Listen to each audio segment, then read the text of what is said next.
Well, if folks will settle in, we'll begin.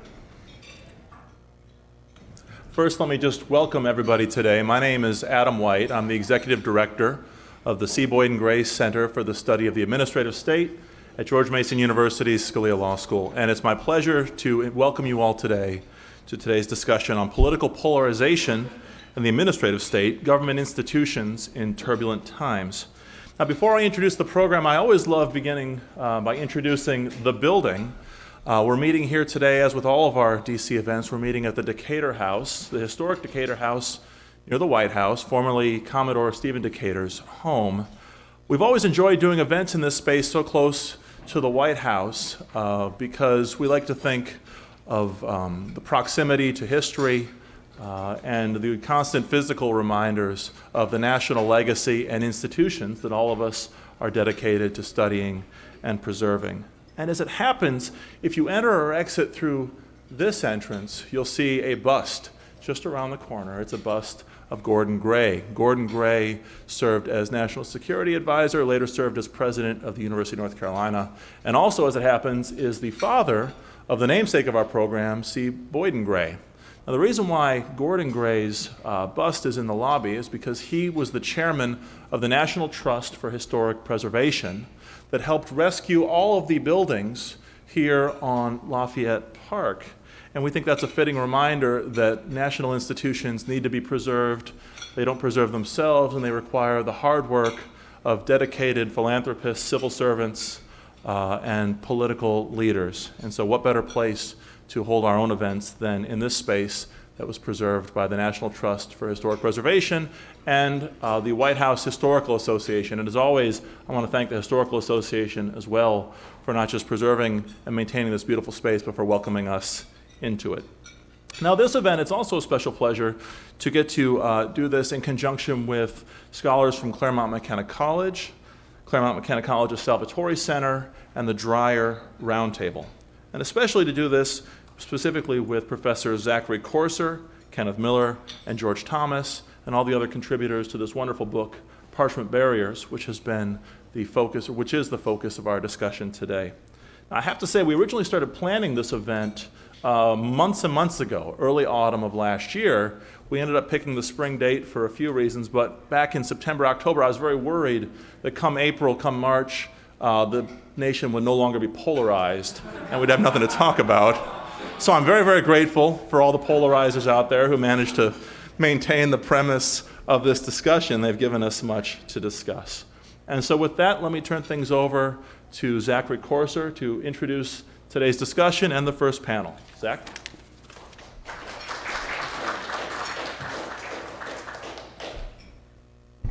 My deep appreciation and thanks on behalf of my co-editors, Eric Helland and Kenneth Miller, for the work that Adam White and his team at the Gray Center has put in. This has really been an outstanding collaboration. There's a lot that goes into putting on an event like this, and they are just truly professional. And we really are honored to be here today to discuss our work.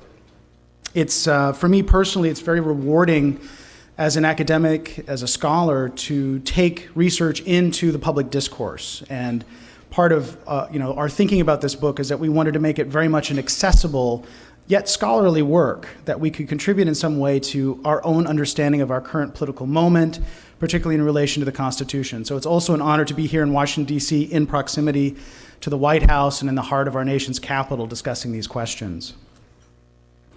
So I want to give you a little bit of a background and idea of the book and the project, its origins, and a little bit about its conclusions to give you some thoughts as we enter into talking about the administrative state and also about polarization during the panels.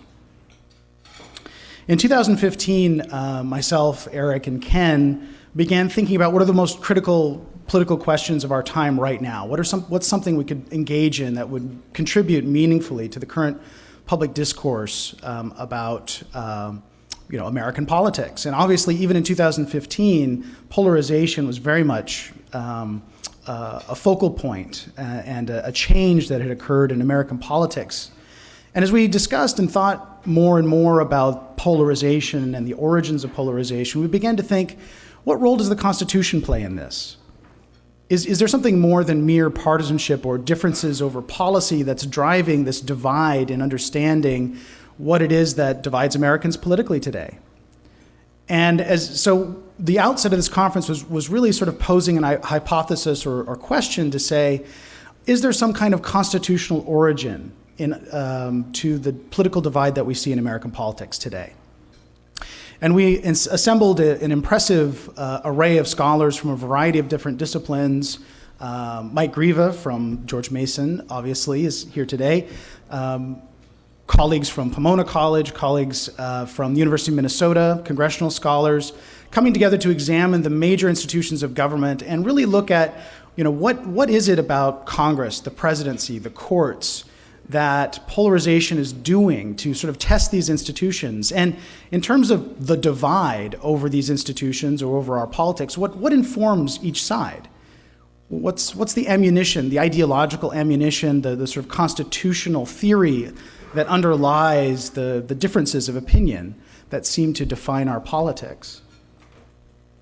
And very quickly, I think in our project, we looked to James Madison as being a guiding light to understanding the Constitution and really what we would call the constitutional sense of the people. And what we came to discover, and without summarizing all the chapters for you, but to give you some general conclusions about what we found in examining the institutions of government, is that increasingly it does seem that both sides, both parties, major parties in America today, are not necessarily looking to the Constitution or Madison's constitutional system as a guiding light for understanding the political process. They start with policy considerations. They start with their own demands about policy, and they test the limits of the constitutional order. More often than not, we see in all aspects of government an increasing desire to elide constitutional norms, to find ways around the regular order, and a constant drumbeat of the necessity of accomplishing our policy ends, oftentimes at the cost of our political traditions. If we think about the Madisonian system, if we think about how it was intended to argue, or rather how it was intended to operate, checks and balances were not a system that was meant to stymie political action. The notion that you need more than a mere majority in which to govern American politics, this had very intentional ideas about the dangers of democracy and simple majorities, tyrannizing over minorities, damaging or limiting rights, civil rights and liberties. There are very strong arguments to be made in favor of an American political system, a constitutional system, whereby the minority does not rule, but is at least given an opportunity to speak. That a majority, if it's seeking a political agenda, that it does so within the constitutional norms and limits of the Constitution. We are an incredibly diverse political society. We always have been, regionally, economically, ethnically, linguistically, however you want to place the term. And what we find in examining all these different institutions of government is increasingly people, partisans, are looking at our politics and our Constitution as again, a sort of obstacle to be overcome.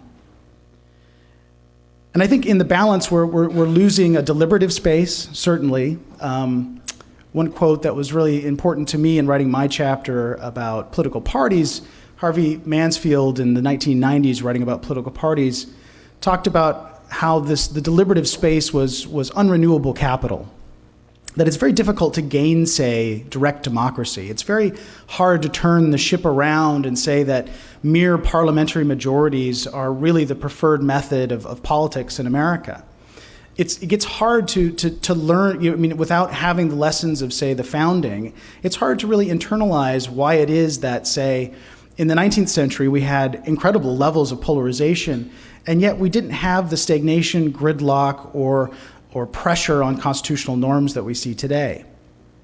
And some of the conclusions that we draw from this, and I'll end here and turn it over to the panel, some of the conclusions that we draw from this are twofold. One, and a very interesting conclusion written by Joe Bassett, is that maybe there's actually some virtues to polarization. insofar as it focuses our political attentions on true cleavages and differences over fundamental ideas about the American Republic, things that may not be able to be resolved through the normal political process of compromise and debate. Maybe there is a sort of deeper problem that needs focus and attention and cannot be compromised on in certain ways. Joe points to some obvious moments in American history, such as the period after the founding, the Civil War. Even you could even think of the Progressive era in certain ways as the Constitution was very much the centerpiece, and differences over the Constitution was the centerpiece of the differences and polarizations that we saw at that moment. But for myself, and I've been thinking a lot about this in anticipation of this event in terms of trying to identify that divide, to sort of describe both sides and their constitutional beliefs, I'm coming increasingly to believe that the divide is not really between Republicans and Democrats, that the divide is between those of us that work within, support, believe, and understand the American constitutional system, and those that dismiss it, those that find it corrupt at its roots, those who feel that it is outmoded, those who feel that a new time is dawning and we should be rethinking the way American politics should be conducted. And I think the responsibility is on those of us that believe in the system, know it works, understand the theory of Madison's constitutional system, that we sharpen our arguments, that we raise our voices, that we make clear that we prefer this and its many virtues and its many successes in defending civil rights, in defending civil liberties, and creating deliberation and policies that we as Americans can all accept. And I think it's also up to the other side, whether on the left or the right, to sharpen their own rhetoric and their own understanding of what their complaints are, how they've drawn conclusions against this constitutional system, in order to substantiate their complaints. And if they truly run to the level of reform of the Constitution, rather than to just a rethinking of our politics. So with that, let me invite our first panel up and turn the podium over to Yuval Levin. Thank you.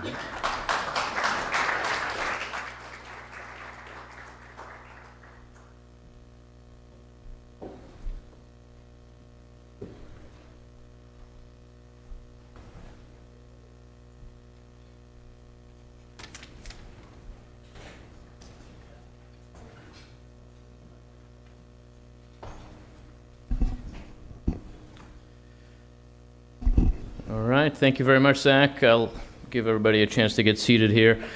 Good afternoon, everybody. Thanks for joining us, and thanks to the Gray Center for hosting this discussion and taking up the important subject, to Adam White and everyone else who makes this happen. I'm Yuval Levin. I'm the editor of National Affairs and a fellow at the Ethics and Public Policy Center, and I'm just the moderator for this session.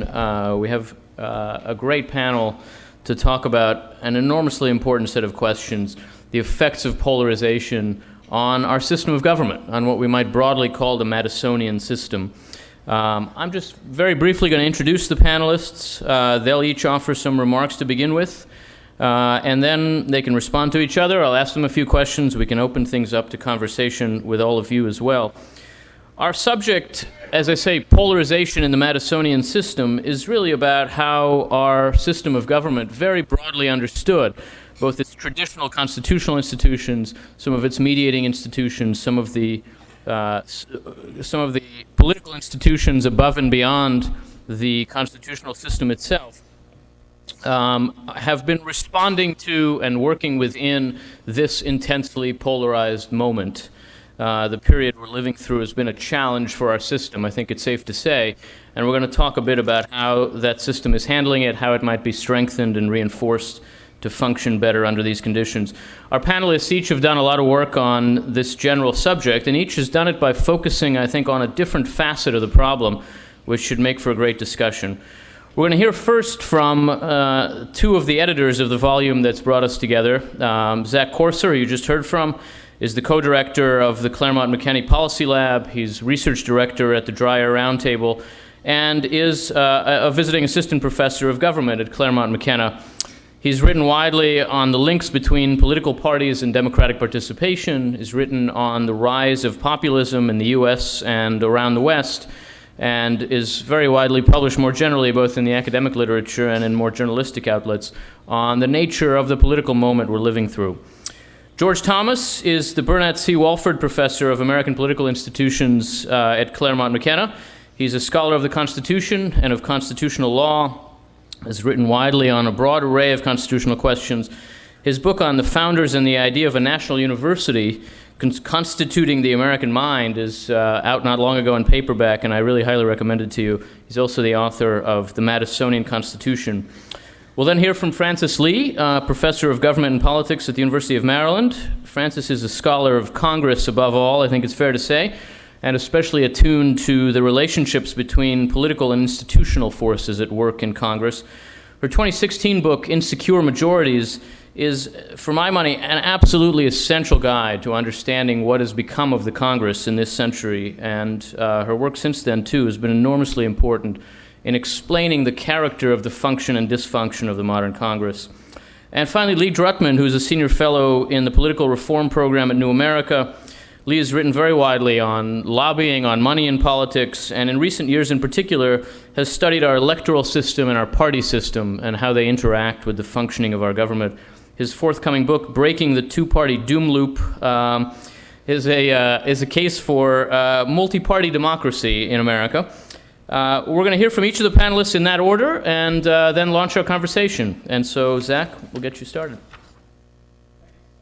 Can you hear me? Okay. Sorry you have to hear me again so soon, but knowing that I was going to go first, one of the comments I wanted to make sort of more generally, but that will lead into a discussion of my particular political chapter, or my particular chapter, Parties Against the Constitution, has to do with another sort of Madisonian concept, and that is, you know, we chose the title Parchment Barriers very advisedly, because Madison is talking about the importance of the constitutional sense of the people. That you can set up a document on parchment that talks about what Congress does, how old they have to be, how many terms they can serve, et cetera, how long their terms will be.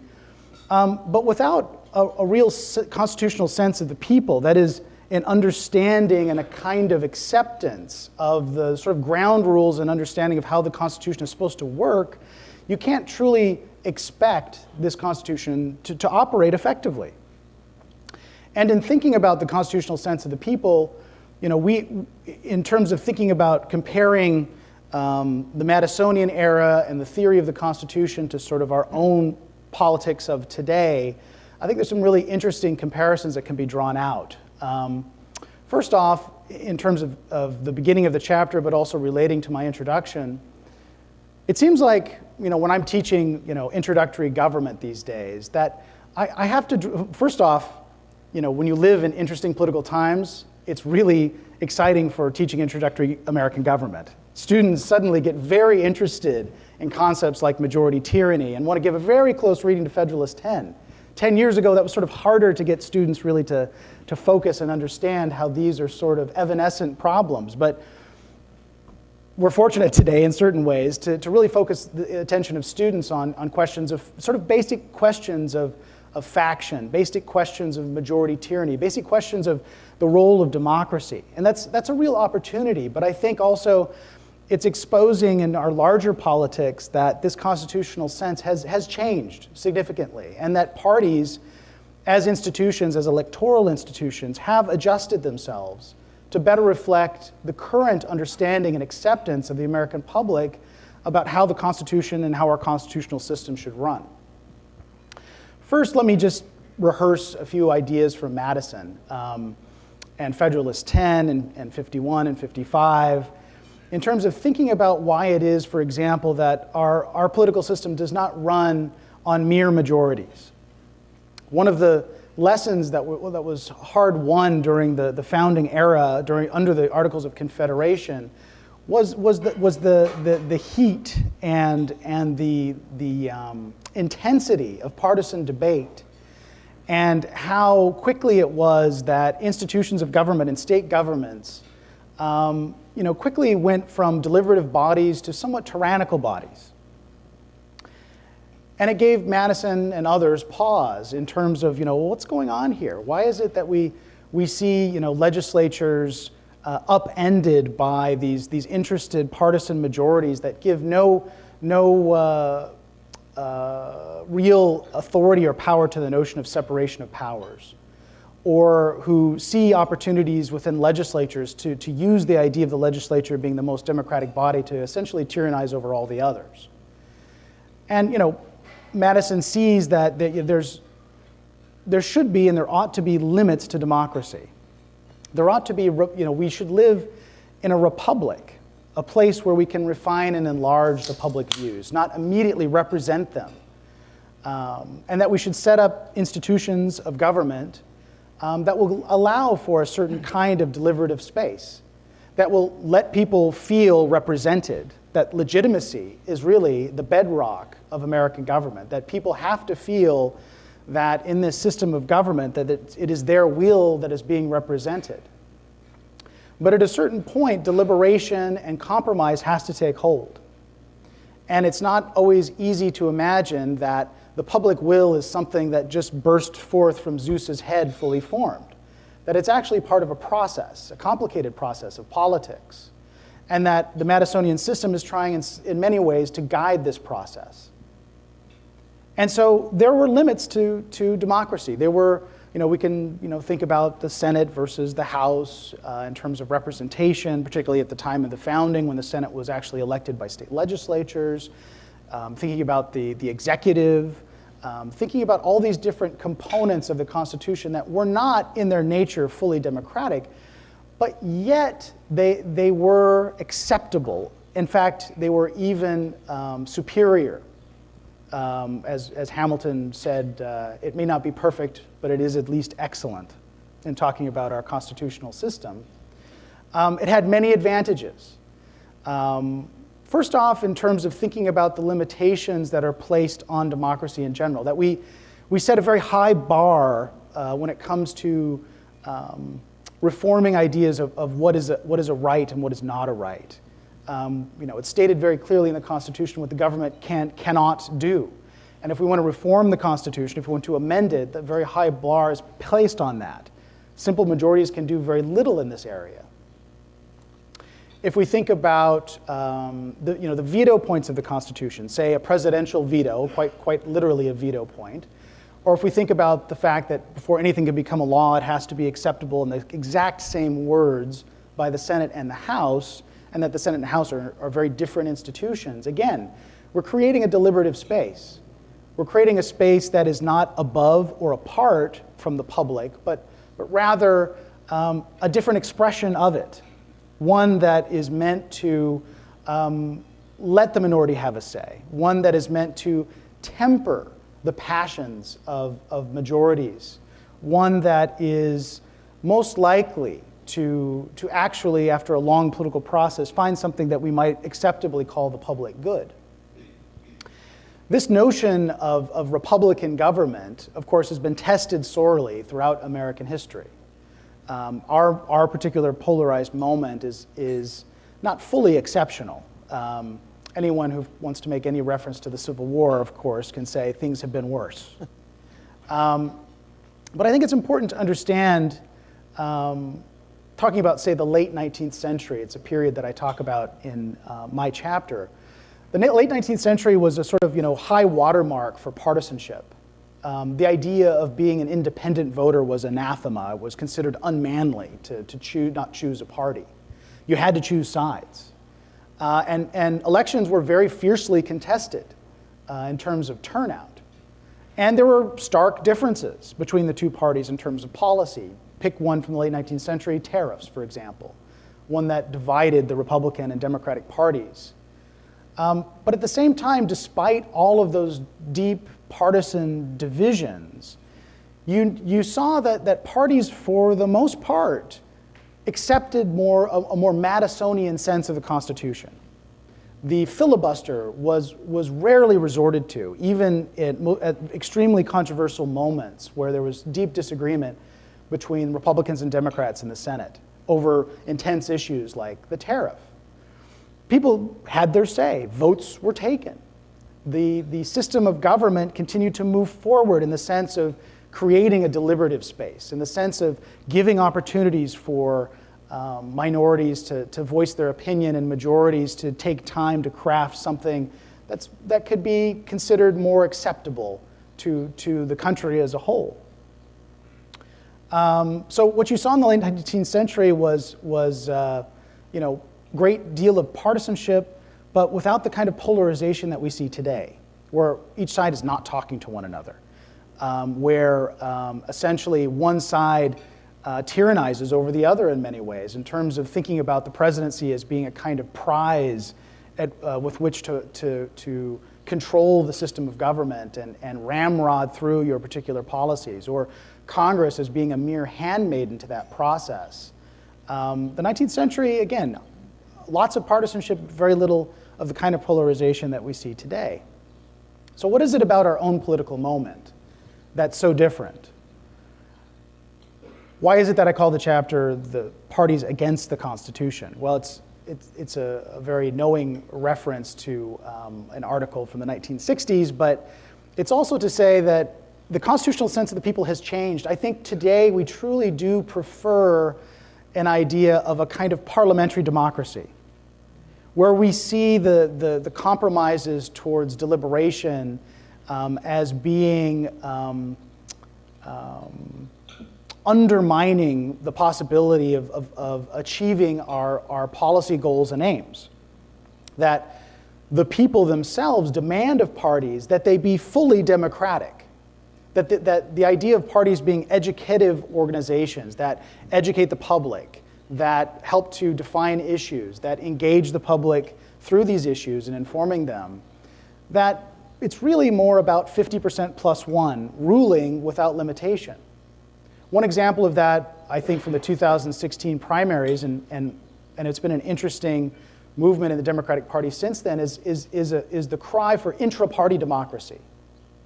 Parties have had extremes, if looking back to the 19th century, of the smoke-filled room and the party system, a sort of reverse of our own time where ideology was really not of much interest at all. It was really about transactional politics.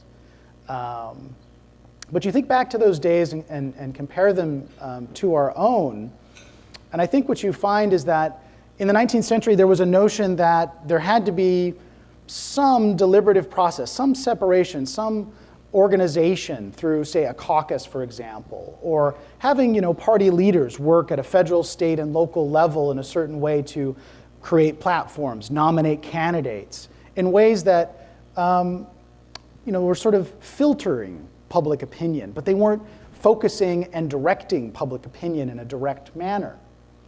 And in 2016, I think you saw on the Republican side a very obvious and direct shift towards demanding that party nominees be a direct reflection of exactly what the electorate wants at that moment. And that the notion of mediating institutions, or parties being mediating institutions, were really put on the back burner. And there was a kind of legitimacy that came out of this idea that it was the people directly, partisans directly, choosing their candidates through this method. And it's interesting to compare to even recent history, where you saw the Democratic Party under the McGovern Commission go about making several different reforms to their own party structure and nominating process to try to make it more democratic. But what they quickly found is that they got candidates that were more extreme, that didn't necessarily respond to a median voter that would actually vote for their presidential candidate. And so they took a step back, the Democratic Party. They took a step back into enacting superdelegates, for example, to at least give the party some kind of maneuvering space, some kind of authority with which to temper the opinions of those who voted in their primaries. And the lesson one from 2016 wasn't that parties need more deliberative space or that we need more mediating institutions within parties, but rather the Democrats decided, well, this superdelegate thing's looking pretty bad. We should get rid of it. Again and again, the diagnosis to our democratic ills tends to be more democracy. And I think thinking about the American constitutional system, thinking about the Madisonian theory of the Constitution, that we're in a potentially dangerous space where both parties, I think, are in a drift towards just reflecting public opinion rather than any attempts at moderating, deliberating, educating public opinion. And I think, again, sort of reflecting my own earlier comments in introducing this, that I think we need to work harder at restoring a constitutional sense of the people that reminds us all that there are real values in listening to the minority, that there's real values in trying to avoid a notion of majority tyranny. The idea of American government is simply being one majority tyrannizing over the other cyclically for the end of time is a sort of horror. But I do think that's kind of where we're headed under the banner of more democracy. And I think I'm hopeful that in at least diagnosing the problem, we can begin to think about solutions to it. But I don't know that we can blame the parties. I do think parties in the end are a reflection of our constitutional sense at this moment. Thank you. Thanks very much, Zach. George? Well, let me just first begin by thanking Adam for organizing this. It's been great, and his staff. They've just been terrific. And let me thank my colleagues, Zach and Ken. They are the editors of the volume, and I got invited in. And I think this is now my fourth time getting to do something with this. Maybe fifth, I don't know. We've got to stay some good places, so it's sign me up next time. Again, please. So let me just say what my chapter does. And I want to keep my comments, I'm going to try to keep them really pretty brief so we can save most of the time for exchange and discussion. And I'm especially interested to think of Francis Lee and Lee Drutman's comments, because I think they're kind of working more with actual reforms and things, and my chapter unfortunately kind of looks back mostly, so I have less to say about the present. But my chapter first draws out the logic of the Madisonian system or the Madisonian Constitution, then it looks to it in its current context, and then the third section looks to possible reforms, constitutional and otherwise. I'm actually going to say very little about the first section of it, except to say the gist of it is that I think there's often this profound misconception of the Madisonian separation of powers, and I think you get that when you look at the system. You say, well, nothing's really happening, and people say, well, that's what it's supposed to do, as if checks and balances is sort of the whole of the system, and in fact, I think that misconceives the Madisonian system. Madison wanted to create an effective and functional government. Institutions were separated along those lines, and they were created and crafted, institutionally speaking, to meet particular tasks. Now, effective is very different than efficient or quick, but the idea was not, in Woodrow Wilson's later phase, to tie up government in a nice poise or to create inactive equilibrium, and yet that's often how the Madisonian system is cast, as if checks and balances is kind of the whole thing of it, and it's supposed to be a veto system, and I don't actually think that that's right. But I'm going to, I can take questions about that. I'm going to leave it there for now and move on to how the Madisonian system is functioning today. And in the context of polarized political parties. Now, I in my chapter try to sort out two things that I think we're seeing come together, and the first is this idea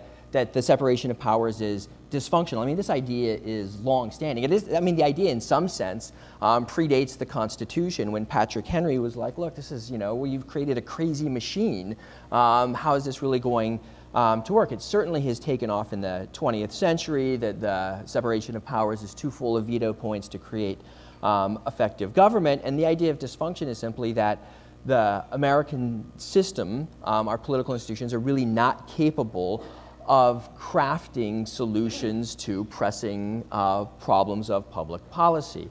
And so that dysfunctional argument, captured by the idea of veto players and what Francis Fukuyama has called the vetocracy, I think that's separate from this idea of polarization. That is, that you have political parties who increasingly simply do not share any common ground and have gone to the extremes. And so how does that happen when we bring these two together. And the sort of, range of, I think kind of trying to get that right matters, because the range of institutional solutions really range from, well, we need a parliamentary system, sort of at the extreme version, although, when I keep looking at the news, it's not clear to me that the parliamentary system is the answer. I look to Britain and think things could get worse. That's a total mess. Although, and that actually will bring me to my real point. I think what we're really suffering through, more than anything else right now, is in some sense a failure of political leadership. But I'll save that for a little bit, and I think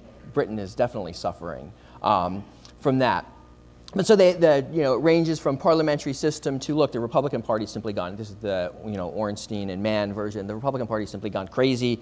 Once it reforms itself in some ways or goes extinct, then we can come back to at least a sort of sane kind of politics. But in thinking about the Madisonian separation of powers, how it works today, I think the first part of it is, while veto points are part of the story, and they very much are, we should also attend to the fact that it's been quite successful in lots of other ways. As Shep Melnick has pointed out in a lot of his work, we've actually had, in the last decade or so, obviously kind of slowing down in recent years, major legislative achievements, from McCain-Feingold to No Child Left Behind.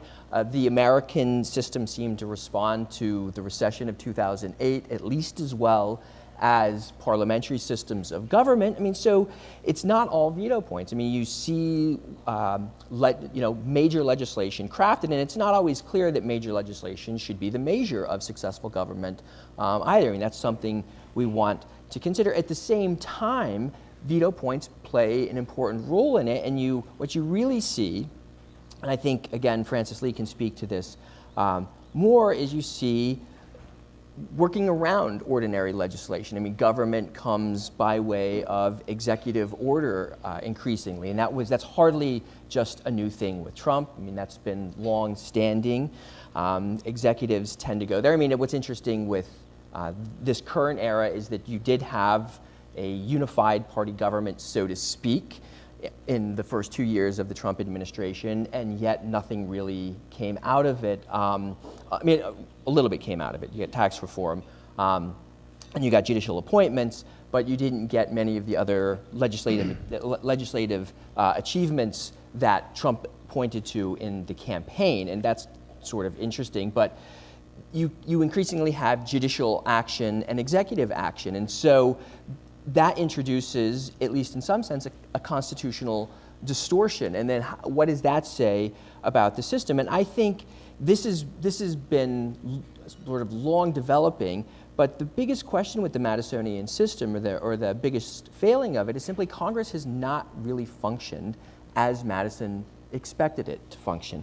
So if you think of Madison famously saying ambition's going to counteract ambition, and the rights of the man will be attached, the institutional rights of the place will be attached to the self-interest of the man, that's just not the case with Congress. Congress has not been particularly interested in defending its constitutional prerogatives, and increasingly it's less interested in doing it. It's not, if you think of Congress as representing Article 1 and having the lion's share of constitutional power, we talk a lot about executive overreach and judicial overreach, but really the problem is probably better characterized as congressional acquiescence in judicial overreach and executive overreach. And so I don't have good answers to how to solve that problem, but it seems that Madisonian failing is particularly problematic because Congress is the central institution in terms of constitutional authority and power, and yet Congress has very little interest in defending its institutional authority and power. And so how do you rebalance that issue? Now thinking about how our institutions are troublesome and not highly functional, or as highly functional as they could be, I would point out, I actually think, and this might stir some controversy, I think the Mueller report, or at least the 4 pages we know about the Mueller report, seems to me a success story of American political institutions.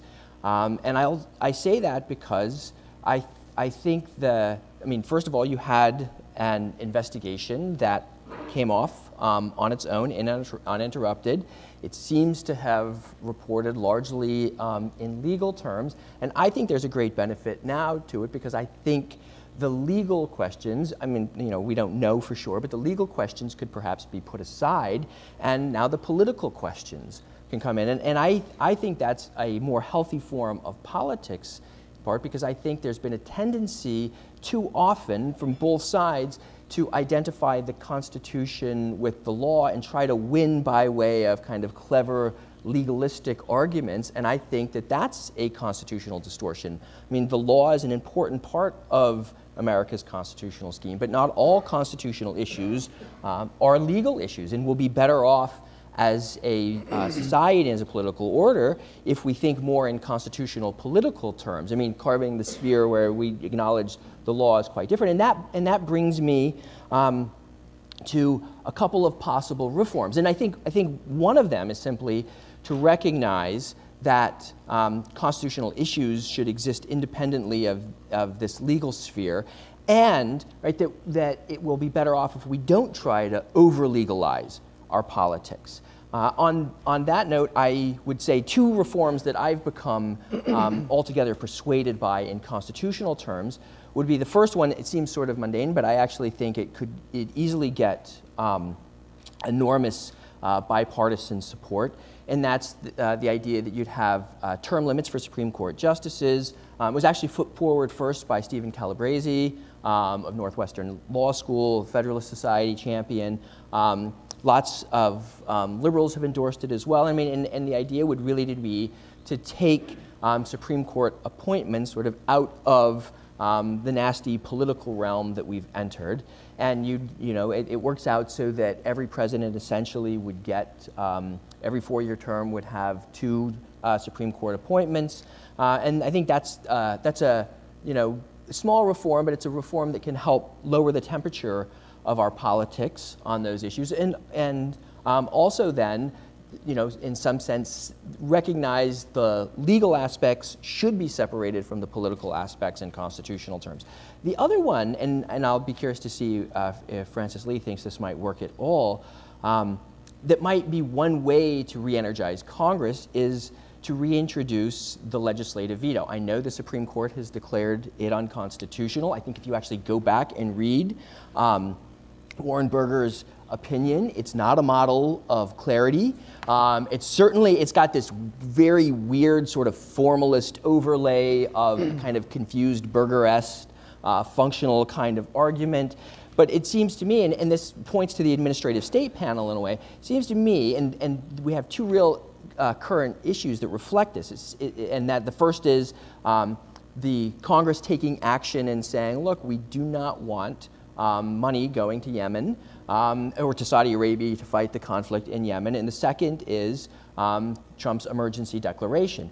And if we think of these as congressional delegations of power to the executive, which is certainly how the 1976 National Emergencies Act reads, and it's certainly how the appropriations in terms of funding Saudi Arabia should read. If those are congressional delegations of power to the executive, then it doesn't seem at all constitutionally problematic for even one House of Congress to say, no, that's not what we meant. Why that would actually have to work back through the lawmaking process itself, as Berger said in the famous Chadha case, doesn't actually make a lot of sense. And that might be also a way, that could be an area where maybe conservatives and liberals could come together in terms of thinking about reining in pieces of the administrative state. And here you have occasionally, right, Congress actually asserting itself, but it's not good enough because the executive gets to veto it, and the courts are the one who have acquiesced here. And so I think that fight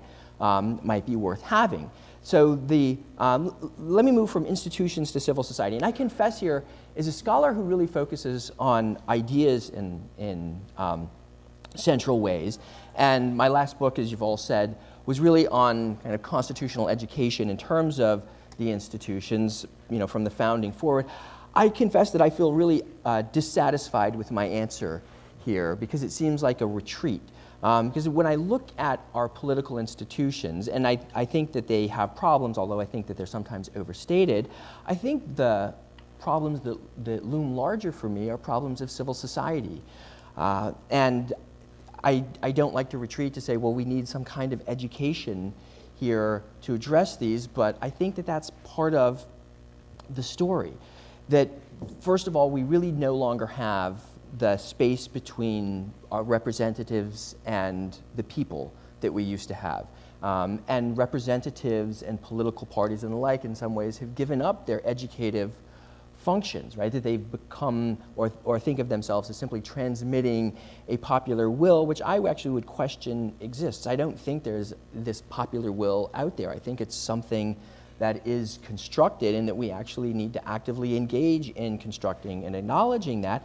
I think that's very difficult when not just the parties themselves, but our ideas about democracy and representation, then you add to that our media environment, and Twitter and the like, it's sort of non-stop. So you don't create a space in which the construction of public understandings can occur, and you really kind of collapse the distance between the people and the government in that way, and just kind of reacting to events far too quickly rather than trying to think them through. So I think a rebalancing in terms of how we think about education in the political system and how the institutions of civil society, from political parties to different political organizations, representatives themselves, the media, can engage in educating the public mind rather than simply thinking of it as transmitting it. But I also think part of that is, I was telling Lee at lunch, and this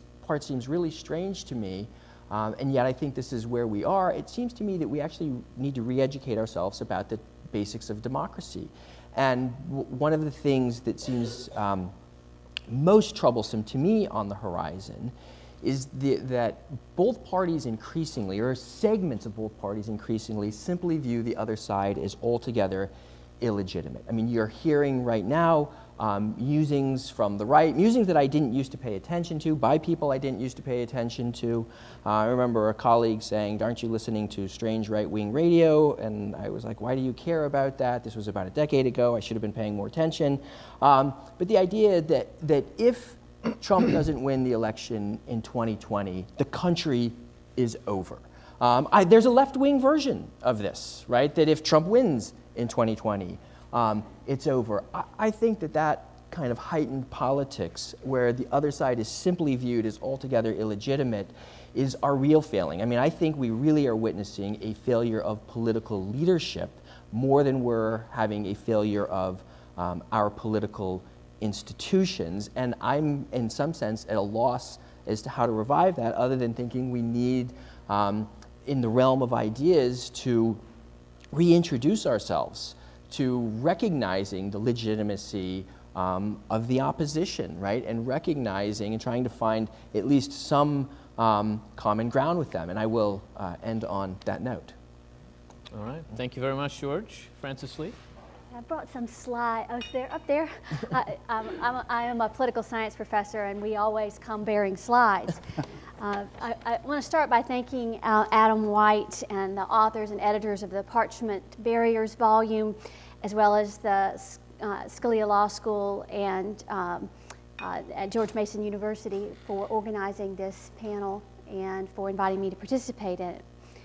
In the spirit of the Courser et al. Volume, examining how polarization challenges the Madisonian system, I want to begin with what I see as the two key challenges facing facing policymaking today.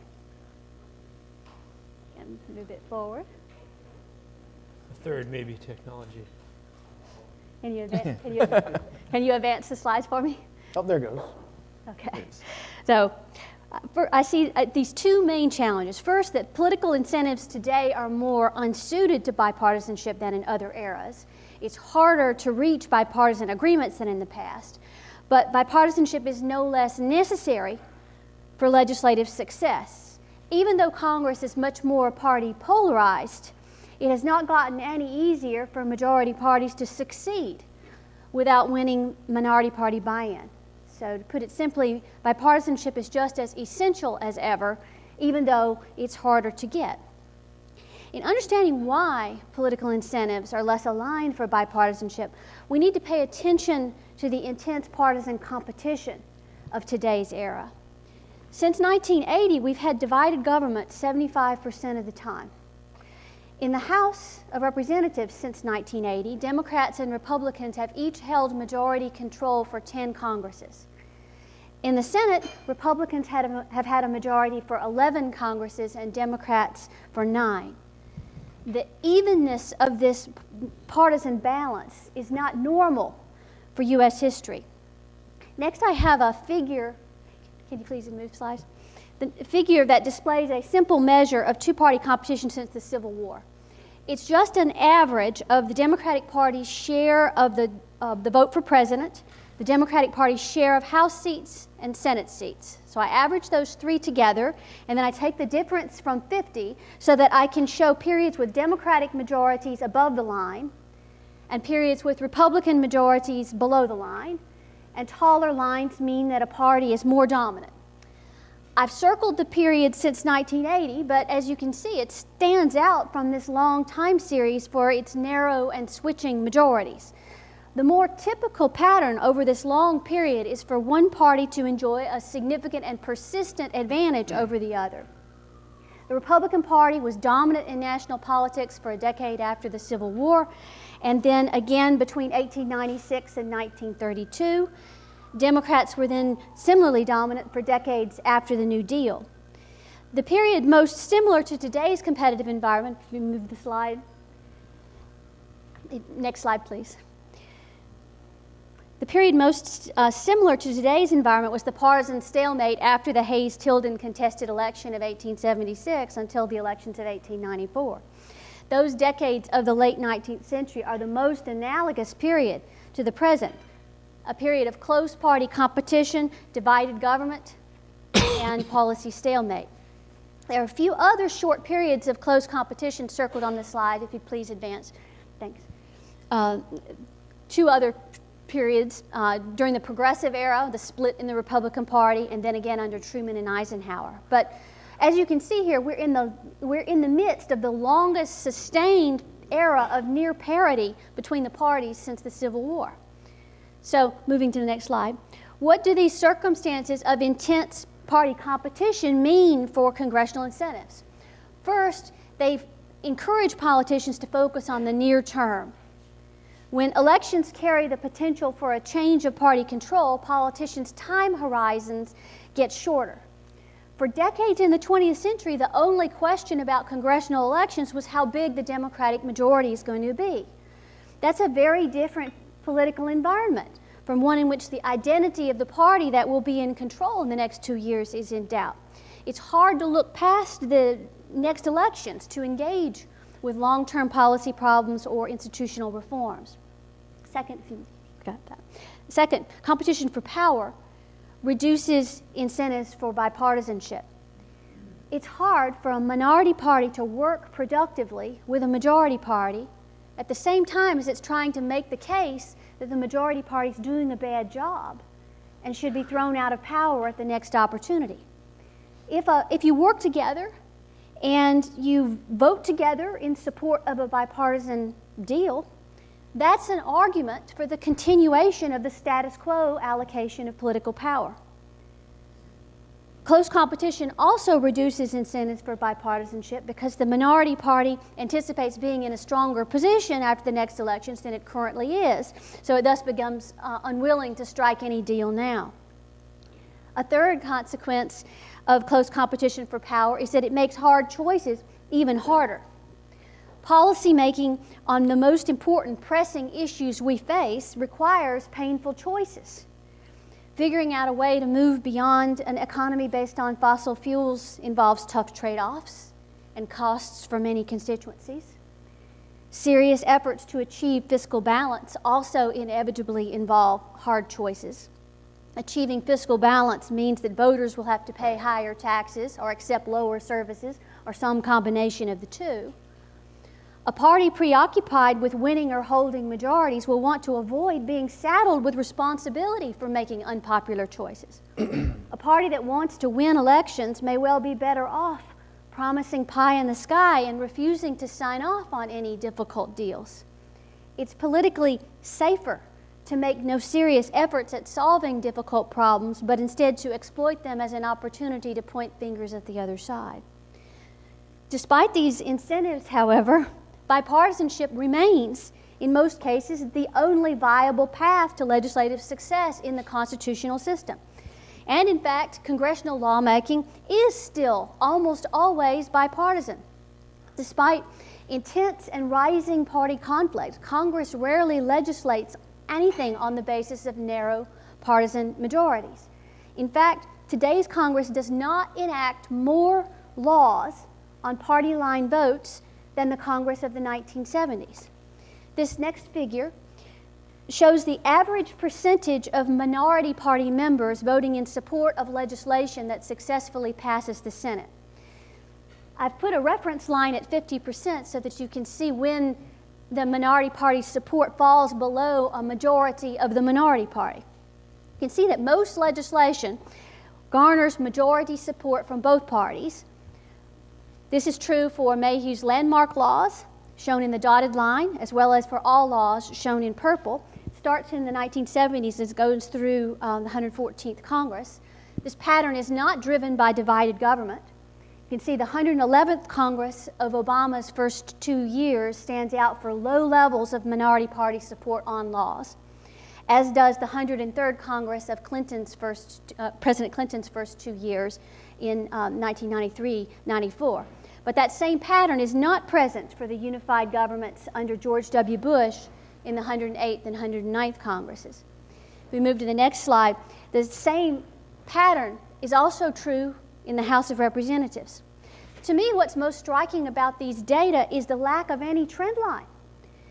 Even though the parties have polarized in Congress, there's been effectively no change in the frequency with which the majority party legislates over the opposition of the minority party. To delve more deeply into this pattern, my co-author Jim Curry of the University of Utah and I focused specifically on the capacity of the majority party to enact its agenda.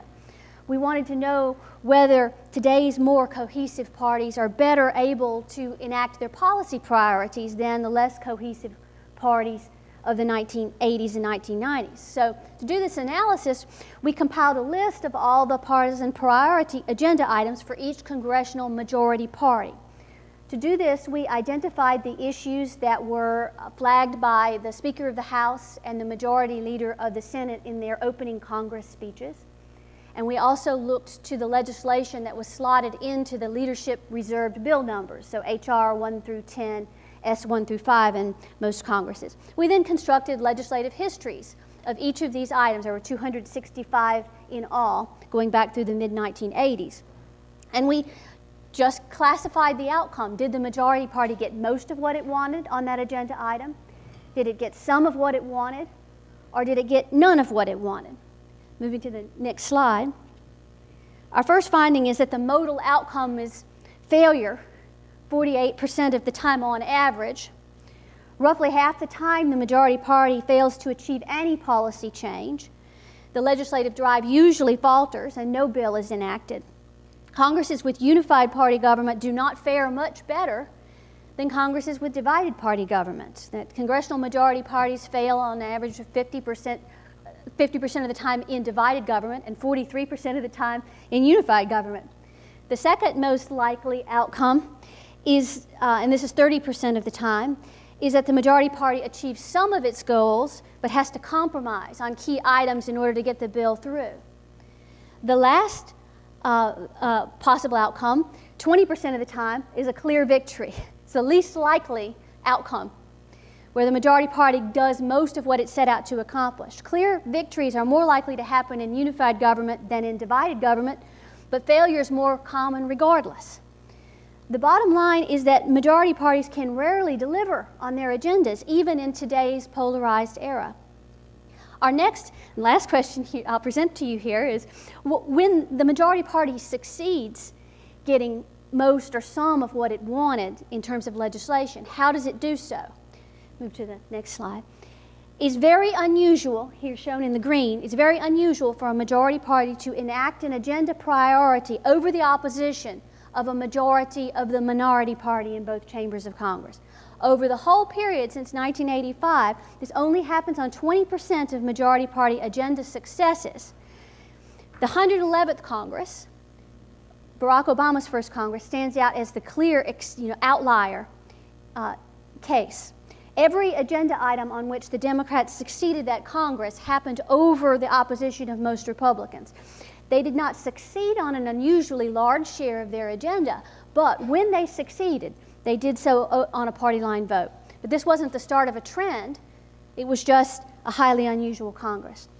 Instead, the far more likely way a majority party succeeds on its agenda items, go to the next, 78% of the time, is with the support of a majority of the minority party in at least one chamber, shown in blue. In fact, normally, 84% of the time, the minority party, one of the top leaders of the minority party endorses the legislation. And when I mean top party leader, I'm referring to the minority leader or the minority whip in at least one chamber of Congress. So since 1985, there have only been 12 cases where the majority party got most of what it wanted and did so over the opposition of a majority of the minority party in both chambers of Congress and over the opposition of the top leaders of the minority party. So 12 cases in total. So going to the last slide, the bottom line is that our compromise-inducing political system still requires bipartisanship. It has not changed. This is particularly true under conditions like today, where the two parties are evenly matched in terms of electoral strength and therefore have to share in power. Bipartisanship is how things get done today, just as in the past. As Zach said in his opening remarks, the political system does not run on the basis of mere majorities, and that remains true. Political incentives today make it harder, but it's just as necessary. All right. Thanks very much, Francis. Lee, go ahead. All right. I'm going to bring it back to Madison. Madison's first great cause was religious liberty. And he would often recite Voltaire's observation that, quote, if one religion were allowed in England, the government would possibly be arbitrary. If there were two, people would cut each other's throats. But as there are a multitude, they all live happy and in peace. And in Federalist number 10, Madison took this logic and applied it to politics. He thought the key to preventing political tyranny was basically the same. Enough diversity so that no one group could think itself anywhere close to a majority, capable of dominating everyone else. And as a result, no one group would need to fear domination from any other group. One faction could oppress, two factions would fight for the power of who got to oppress whom, but in a big nation, an extended republic, every faction would be a minority. None would have any illusions of domination. Tyranny averted. And this was Madison's case, of course, for an extended republic. A larger republic would include many more interests and factions than a smaller republic. More factions would mean less likelihood of any faction being a majority. And making laws would therefore require broad compromise. Broad compromise would prevent tyranny. Now, Madison and his fellow framers worried tremendously about a particular form of political polarization, binary polarization. They'd read their histories of ancient Greece and Rome. They knew how civil wars had befallen the early democracies and republicans, and the British Civil War was still recent history. Now, they thought the key to avoid civil war, of course, was to avoid parties altogether. They especially feared parties organized along geographical lines, because they thought that rather than fluid coalitions that might group and regroup based on specific issues, geographical parties would represent more permanent divides based on identities, which would grow fixed and violent, potentially, in their opposition. Here, I'll quote from Madison. Should a state of parties arise founded on geographical boundaries and other physical and permanent distinctions which happen to coincide with them, what is to control these great repulsive masses from awful shocks against each other? Obviously, parties formed quickly. And even as the Founding Fathers were warning against partisanship in the abstract, they were succumbing to it in the specific. Now, over time, of course, Americans got used to political parties and began identifying with them. and they accepted opposing parties as legitimate. And for a while, parties came and went. Among the long gone, the Federalists, the Anti-Masonic Party, the Know-Nothing Party. In 1850, the Whigs collapsed and the Republicans emerged. And since the Civil War, Democrats and Republicans have been the two dominant parties. And as institutions, these two parties are now older than most of the world's democracies. And for most of their history, they were incredibly broad, big tent national coalitions, which meant that they rarely stood for all that much at the national level. But this vagueness lent a certain stability to American political competition. Parties were too incoherent and inchoate to do what the framers feared that they would do, which was to divide the country into two warring halves, each claiming that they were the true majority. Federalism was a key reason for this. Parties and therefore partisanship was rooted in the states, which kept national parties somewhat incoherent and therefore flexible. But in the second half of the 20th century, American politics became much more nationalized. By the 1990s, American political parties unified and cohered into much more distinct social group coalitions. And today the framers' warnings are looking more and more prophetic. I would say that in 2010, America truly became a two-party system, precisely in the way that the framers feared. Two geographically separated parties, each seeing each other as the enemy. Now, today I think America really does face the same toxic partisanship that the framers did understand would be fatal to democracy. A kind of partisanship where every single policy confrontation collapses into the same conflict, trust breaks down, political disagreement becomes about domination and victory over the other. It's creating the same dangers that George Washington foresaw in his farewell address: the escalating norm erosion, the decline of trust, the willingness of an insecure electorate, frustrated with the chaos and dysfunction, to turn to a despot who promises that he alone can fix it. So why just two parties? After all, the framers' fears about partisanship sprang from a dark vision of a two-party system in which a majority would dominate a minority. And the key to preventing tyranny, obviously, they thought, was to prevent majorities from ever lasting. And they thought that they had developed this brilliant separation of power system to prevent parties, and therefore majorities, from forming.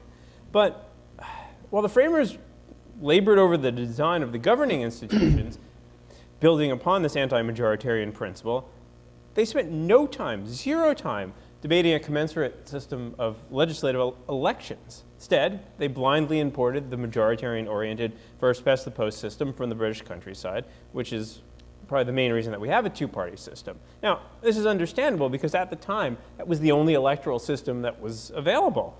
None of the various forms of proportional representation and ranked voting that now dominate the landscape of advanced democracies had yet been invented. And the framers were also trying to avoid parties altogether, which made sense that you would want to have candidate-based elections if you're trying to avoid parties. Now, it's my contention that had Madison and the framers acknowledged the inevitability of parties, they surely would have wanted more than two. The logic of the Madisonian system, to my reading, is that fluid and flexible majorities prevent tyranny. And allies can become enemies, enemies can become allies.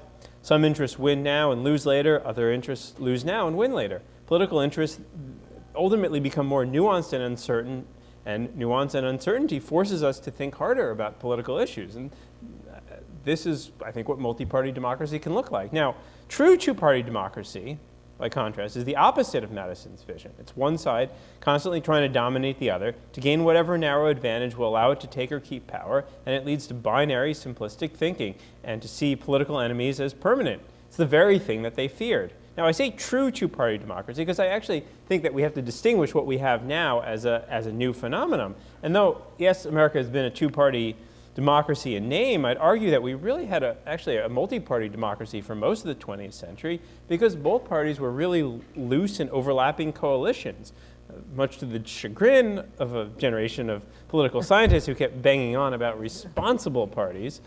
But to me, it was this loose-jointed flexibility that made American democracy work, or at least work well enough.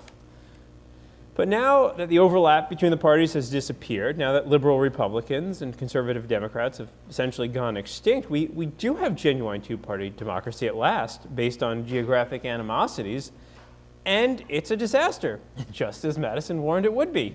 Our system is not set up for it. We're not a Westminster Parliament. And looking across the pond this week, that's no system to envy ever, no system to envy, if it ever was. This current version of binary toxic polarization, I think, is indeed a crisis for the Madisonian system. And it's not a crisis that's easily resolvable. But fortunately, there's a lesson for us in Madison's original vision, and it goes back to his original idea about religious liberty that he got from Voltaire. One party is tyranny, two parties is civil war, but more than two parties and no one dominates, and when no one dominates, compromise and stability are more likely. Well, thank you very much. A great set of comments, and I'm eager to open it up for questions from the room, but to give you a chance to organize your thoughts, let me throw out a few questions to start with. And I want especially to try to get us to think about how to address these problems, what solutions might look like. That certainly has been Lee's focus in his comments, and I wonder, to begin with, maybe to start with you, Zach, what do you make of the kind of prescription that Lee offers, given the view you offered yourself of the nature, the strengths of the Madisonian system? Is it right that Madison would have been horrified by the rigid two-party character of our system, and that if he'd given thought to parties, it would have looked more like a multi-party democracy than a two-party democracy? Well, I'm more skeptical of a multi-party system in America. I'm open to any ideas for reform right now, though, but in making a gentle critique of my understanding of American parties since the founding of the Republic, one phrase that I've always found interesting and helpful in terms of thinking about ideology and parties in American politics was a phrase from Sid Milkis at the University of Virginia. He said that the parties in the United States reflect the looser genius of American politics. And by that, he meant that we're not ideological and doctrinaire in the way in which we approach politics, nor should we. There's a kind of extreme diversity to America, geographically, economically, politically, and otherwise, that if you cut things too finely, if you focus too narrowly on a certain idea or set of principles that cannot be well digested throughout the Republic, then I think we find the kind of gridlock and uncompromising politics that we have today. I think the role of, I'm open to the emergence of a new party. In fact, I think that's an extremely helpful thing that, as Lee rightly points out, has stagnated for far too long in the United States. It used to be in the 19th century that when parties got a bit stale, when they stopped responding to more needful issues or changes in the electorate or in the economy, that a third party would come along and motivate them to change, either to subsume their issues in some way or die in not making that transformation or adapting in some way to those changes in the electorate. So I think third parties in American politics have been very effective in keeping parties dynamic. In my own thinking about American political parties, the conclusion that I had in my dissertation 11 years ago now, was that I think the solution is not a multi-party system, but I do think we need two new parties. And so what do I mean by that? I mean that I think the two parties that we have today are not very meaningful as being the kind of private associational interest that they always have been intended to be. Parties were never intended to be part of government. They were meant to be private associations standing outside of government. And I think for a lot of different reasons in the 20th century, starting with the excesses of partisanship in the 19th century, but also a kind of turn against partisanship and a very anti-partisan impulse that we experienced in the early 20th century, that we have over-regulated our parties. We've turned them into mere electioneering functionaries rather than being vital political organizations that have a broad constellation of beliefs that many people can support and believe in, and that have much overlapping amongst them in that looser genius of understanding our politics. And I think that's how American politics runs best. And I worry that if we fragment our society into multi-parties, in talking about incentives, that I think it's entirely reasonable that we could end up with several radical parties who could find no consensus, and that gridlock could actually become much worse because the common ground would continue to recede in the sort of more bewildering variety of understandings of the Constitution and our politics. So I'm skeptical of multi-party politics. I don't know how adaptable they are to the Madisonian system, but I certainly believe that I think truly we need 2 new parties. Francis, please. I just want to start out by saying that I think your provocative reinterpretation of Madison is really quite ingenious. That, at the level of logic, it makes a great deal of sense to think, that the logic of the extended republic is a logic of, multiple and competing factions. So that makes a great deal of sense. But I would say in the U.S. system, the presidency is very powerful incentive to forming two parties. Not controlling the presidency.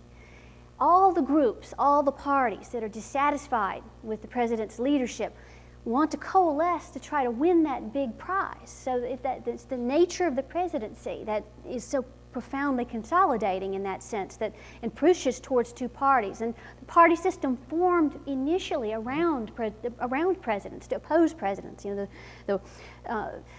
then it later, trickles down, formed in the Congress next, and then later out in the states. That it doesn't come up from the ground. It's around the presidency. It's the big prize in American politics, and so I don't know if we can get around that. Certainly don't like the idea of many different presidential candidates winning, so that we regularly have to have matters decided in the House of Representatives, where we take votes by state. That would create a real serious legitimacy problem.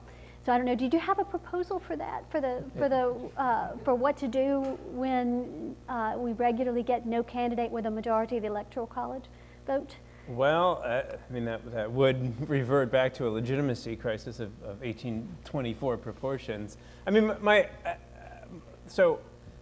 hunch of how it would work is that the specific proposal is to change how we hold elections, and we would hold Senate elections with ranked choice voting and House elections with ranked choice voting, plus multi-member districts, which I think would create factions within the parties running independently. But I think you would still have the 2 broad party coalitions, as sort of like you see in a lot of multi-party democracies, where you have blocs that come together to nominate for national president. Unless we get to a 2-round system, which would require a constitutional amendment. But if we're going to abolish the Electoral College, we can move to a 2-round or a ranked choice voting system, which then I think would solve that problem. But I do think I take seriously the can you have a multi-party democracy with a president? Certainly you do have a lot of multi-party democracies with presidents throughout Latin America. Now Latin America there are some comparisons with the U.S., but many of those countries have very different political histories and very different political cultures. There is the one Latin American country that had a 2-party system with a president is Venezuela. Yeah. So, that's also to the argument that 2-party system works better with a president. There's a whole debate over that. I think what you would see if you had a multi-party Congress is that you would see Congress. You would see Congress as a stronger institution, because you take away all the dynamics that Francis is describing, which is everybody's just trying to get back that majority power. But if that's not in reach for any party and you have to govern by coalition, and that's part of governing, that changes how Congress operates. And then you get a Congress that I think would operate a lot more like the Congress that was more assertive pre-Gingrich, in which you had sort of a high level of stability in the macro, that the coalitions were going to be more or less the same, so nobody was holding out for the next election. So I think you'd wind up with a stronger Congress, which then would reduce the power of the presidency, which then would reduce the stakes of presidential elections. You might wind up with some form of cabinet government ultimately as a way to manage that. I think our system has evolved over time, and it will continue to evolve. To respond to Zach, or should we move on? Well, George, maybe you have a quick thought. I actually will give Lee's proposal 2 cheers. My question for him when we were having lunch was the same as Francis's. I don't see how the presidency fits in, but I think that there are 2 things that are really interesting in just thinking about this issue. And one is I don't even think it's a reinterpretation of Madison. It's a perfect capturing of Madison.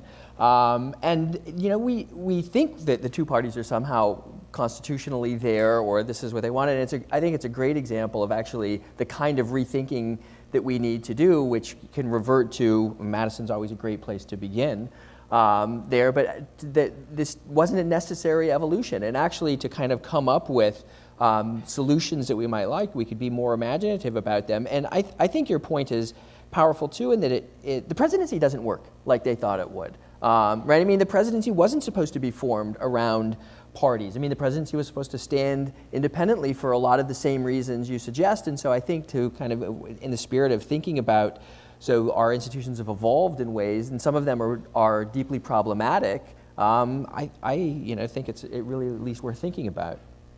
Francis, let me push on your framework with one quick question on this front too. If I can summarize the framework you put forward, it seems to suggest that our system requires cross-party accommodation in Congress but doesn't produce it, and that now we're in a situation where it is very hard to come by. And the question for reformers is, do we find ways to produce more cross-party accommodation or to make it less necessary?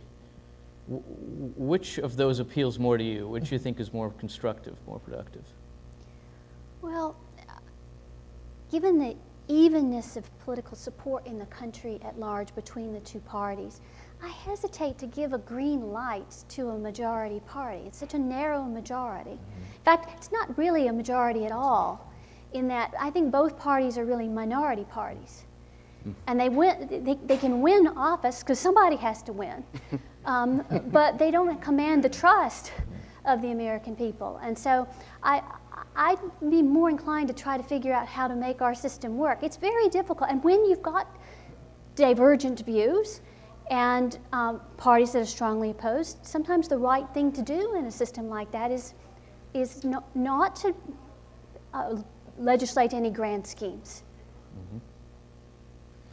We can take some questions. There's a microphone out here. Just raise your hand, and yeah, please tell us who you are and ask a brief question. Henry Hetker, retired government. I wondered, with the results of the most recent election in 2016, we had a sort of a vote where the Democrats were clearly way ahead in the popular vote, yet in the Electoral College, the Republicans were easily able to win it due to the setup in the Electoral College. Is this resulting in minority tyranny? Should the Electoral College be reformed or even scrapped? If it's reformed, it could simply increase the number of electoral votes for the highly populated states. This has changed dramatically over many years, where urbanization and people moving from rural areas to urbanized areas has occurred, and it may continue. Whether this would create more polarization if this type of election result continues is questionable, but it appears to be a major problem. George, the Electoral College is often cited as the key example of an antiquated constitutional institution. Is that your sense of it? I think there's a moderate defense of it. I mean, mostly that it shouldn't be. I mean, when you look at the diversity of the country, that there shouldn't be it shouldn't be a simple straight up or down vote. I mean, where you are going to kind of have the coasts win. I think others defend it in more robust ways that I think it was, I mean, it hasn't functioned how it was supposed to function since basically the get-go. I think like Lee's take on, you didn't want political parties, you wanted people based upon reputation, they would sort of stand out, was the original design for it, with a nod to the states and the like, but it hasn't done that in 2 centuries. Essentially, I mean, so I think that I think we could be open to reforming it without just a straight up or down electoral vote replacing it, because I mean I think that probably seems like a non-starter. But I mean the way you might get there, and actually on the spirit of kind of things can get worse, my nightmare scenario is that this becomes a repeated pattern. And you actually said a strong electoral victory. It was a squeaker really in the Electoral College. If you look at the number of votes that actually put Trump over the top, right? It was scattered. Yeah. So it was even though it was more than the 270 needed, it was really kind of a squeaker in that regard. But I mean, I think that kind of scenario where you would have repeated elections where one party is gathering, more and more popular votes, so to speak, and the other party is winning very narrowly in the Electoral College. I mean, I don't see that as sustainable for the next decade. I think what you'd start to see with that is that parties would begin to, the minority or the losing party would begin to question the legitimacy of the constitutional system. Yeah. That the system itself would be politicized in that way. Yeah, well, I think it already is. There, yeah. It's getting, it's, I don't say we're not there yet. You don't see the leaders of the Democratic Party yet making this argument. Yeah, I think you'd see that if that happened in 2020, though. Yeah. Zach? 2024, 2028. Just one point about the Electoral College in a slight defense, if I may. I remember a little bit of a defense. I remember after 2000, I was a grad student at UVA, and there was a blue ribbon panel in the 2000 election. Jimmy Carter was there, Slade Gordon, senator from Washington who just lost, he was there. Everyone's coming together and basically doing an analysis of like what happened in 2000 and what can we do to reform the Electoral College. And there was a lot of ideas thrown out there about what could be done. One of the most interesting things really is how nothing was done, despite the deep crisis that we all felt in 2000 in Bush versus Gore essentially deciding the election. But one small defense I would make is that if you look at the Electoral College and the formation of parties, it's difficult and important to create some kind of legislative or leadership mandate for the president. And if you look at presidential elections historically, they're pretty close. But there's ways in which the Electoral College, not only does it have the benefit of forcing candidates to talk to states rather than urban areas, but when the election decision actually happens, even in the scenario that George was describing in 2016, where the numbers were just right in the right places, when the president actually comes in to govern, the Electoral College at least gives that president the appearance of having some kind of mandate in which to govern, a kind of legitimacy that if a president wins by 1% or 0.5%, they really come into office without a kind of mandate with which to govern. And I think if we want to think about a system of government that's working and we want to think about elections that are decisive, I think that's important. Well, and don't forget the other problem with the Electoral College, which Francis brought up before, which is the reason that both Nixon and Humphrey and 300 plus Democrats in the House wanted to get rid of it in 1969, because George Wallace had won a bunch of states as American Independent Party, and they thought, well, what if we're having a fracturing of the two-party system, as a lot of people thought at the time? We're going to throw it to the House, and then it's going to be we're going to be back at the illegitimacy of 1824. So, I mean, and that could happen in 2020 if a third party, I don't see any third-party candidates emerging, but it could happen. I mean, to your point, Zach, about the Electoral College and how it has the effect of creating the appearance of a mandate. It used to work a whole lot better than it currently does. We haven't had a landslide in the Electoral College now since 1988. You really might say 1984. And so we have these close outcomes in the Electoral College now too. Now you do have to have a majority, but it had a different meaning when, even though presidential elections were close, the winning presidential candidate would win everywhere. Yeah. And now that's not what we see. It's the geographic polarization. Mm-hmm. That is also at the root of the discrepancy between the popular and Electoral College vote outcomes that we're also seeing. Let's take another question. Please, up here in front. There's a microphone coming. Mm-hmm. Oh, that's okay. We'll get you next. Hi, thank you to all the panelists. And I'm Paloma Palmer. I'm with Claremont McKenna College. And my question's relating a little bit more to Mr. Drutman, but obviously open to all the panelists. I was hoping that you could address the relationship between the two types of polarization that we're seeing today. One, perhaps a more healthy partisan polarization, and another polarization that forms from identity politics, where we see the latter kind of more tainting or corrupting the former. In this partisan polarization, where there's this winners and there's the losers, the majority, the minority, and ideally this fluid majority, there seems to be this transcending allegiance to at least all players in the same game. There's a respect for the rules of this game. And although you might be a loser or a winner, you're still a player. Whereas we're seeing in the identity politics, where there's an allegiance to this in-group and out-group, but there's not so much this transcending idea of being a player in a big game. Everyone's kind of out for themselves and for their individual groups.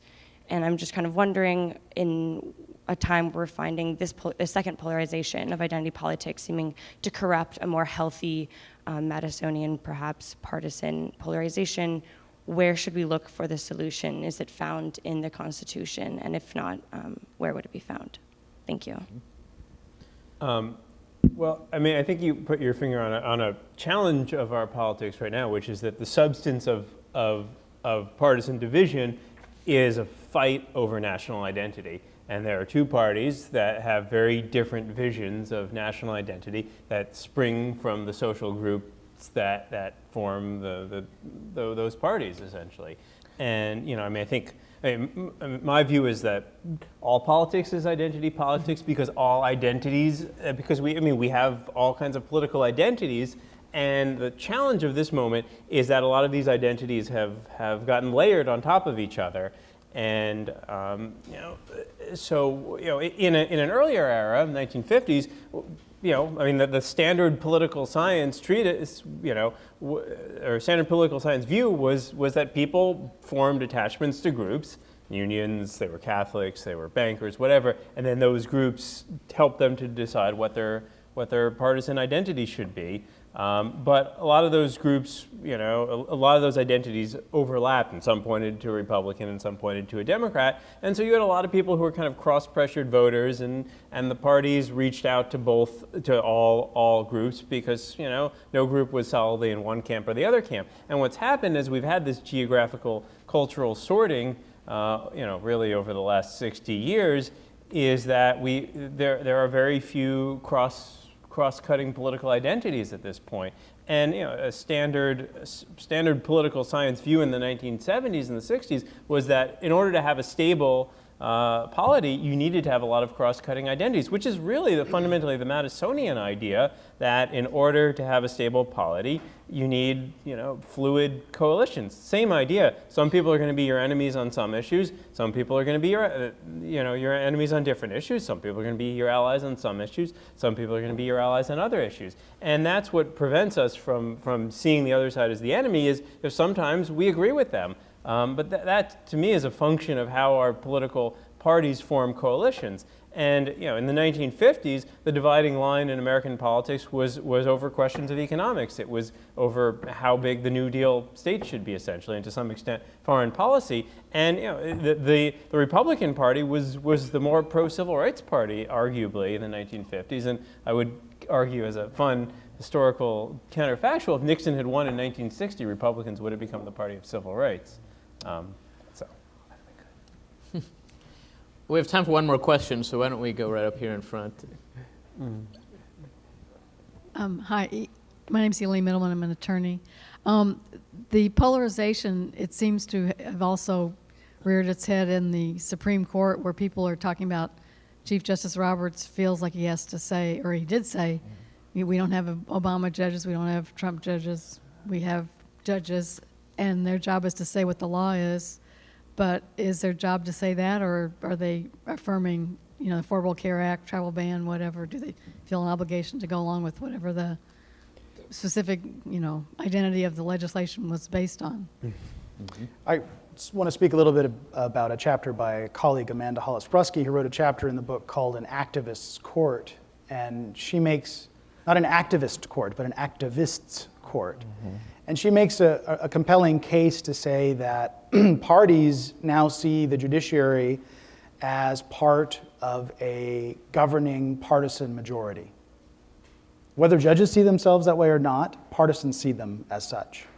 And so much of the activity of partisans and activists is to try as much as they can to focus on the judiciary as being, part of that governing majority that they're trying to create within government.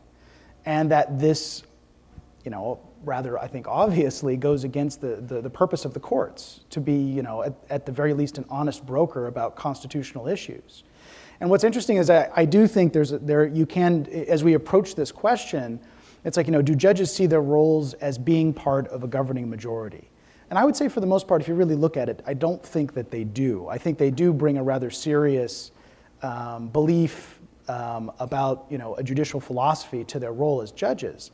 But they are pressured greatly, both in terms of how the nomination process is so much more a part of our electoral politics, and then public pressures once they're appointed to respond to all the amicus briefs that come in.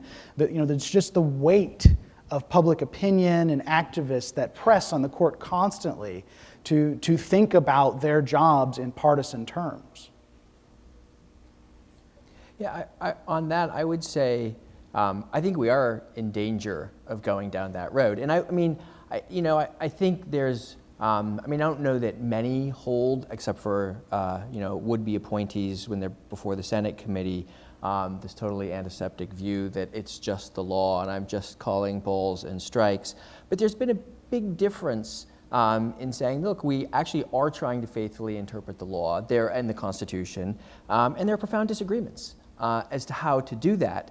And we should recognize those, and I think that we can recognize those as legitimate and know that there's a certain sphere that we're going to disagree on in there, but without thinking that they're attached to particular partisan commitments. And I think the court has more or less functioned that way, and there have been moments where it has gone more partisan than at other moments. But I do worry we're in danger of heading down that partisan path. And that's one reason I would support the constitutional amendment that I think has wide support among liberals and Democrats.